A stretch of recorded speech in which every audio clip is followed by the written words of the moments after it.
Hi,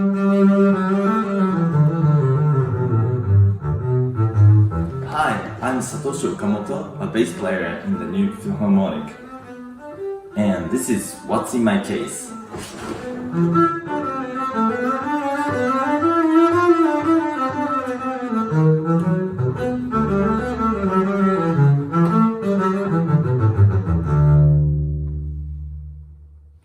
My bass is made by an Italian maker called York in mid-19th century.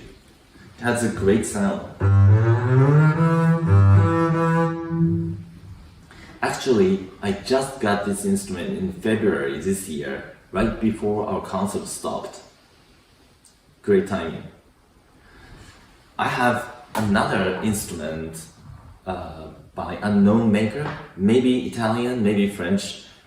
It's probably mid-19th century. It's a great instrument, but no comparison to this instrument. My bow is made by Fretschner, a very popular German bow maker. It has a unique tip. It's called swan tip.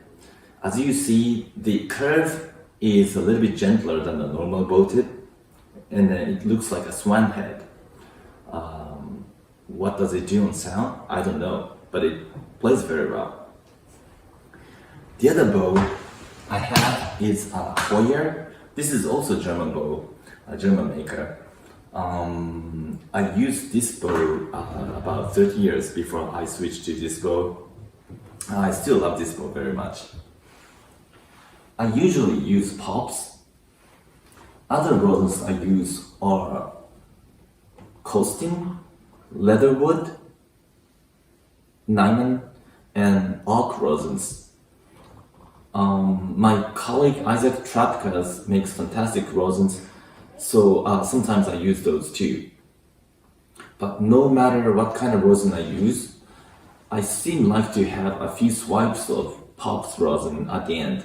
So I guess my favorite rosin is Pops.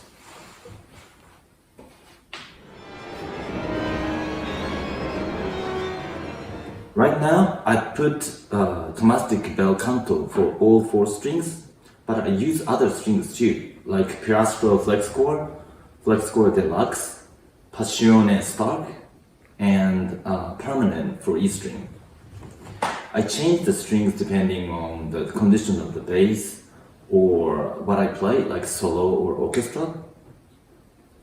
In general, I put more responsive strings in the winter time, because New York winter weather is so dry that it gets hard to catch the strings. The first thing I did on my bass after I got it is putting the extension on. The extension is essential for the orchestra bass playing, since it enables us to play low C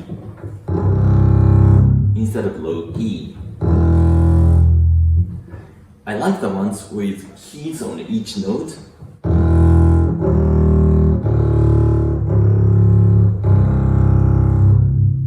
And I prefer ebony keys, because in the orchestra, sometimes we have to open and close keys very quickly, and so they need to be easy on the fingers and easy to operate. I can also talk about adjusters on the bridge. The adjusters enable us to change the height of the bridge. I was told 1 whole turn gives us about a millimeter of a difference, but I usually change 1/4 of a millimeter at a time. Then I play and feel, then if I need more, I change it again. And I repeat the process till I feel okay. These are 2 dirtiest clothes in the world.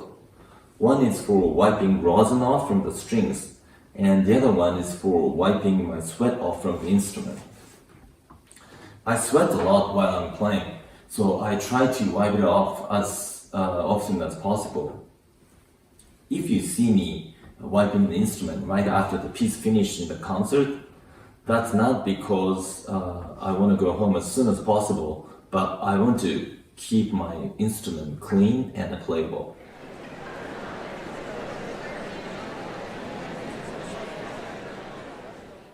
Before you think you might need a new instrument or bow, you can check the ones you have now. You can improve your instrument by putting new strings, adjusting a bridge or a sound post, or dressing a fingerboard. You can do other things too, but you have to bring it to the shop for professionals to see it. I recommend to play scale and arpeggios. If not all 12 keys, you can play some of them or just one of them. It's the best warm-up before you play anything. Since you know the notes already, you can think about your physical conditions and correct them if there's something wrong. Because the bass is so huge, we tend to use our muscles to press down the strings. But if you tense up, it only makes it harder to play. So I always try to use my weight and gravity to press down the strings and keep my hand soft and flexible.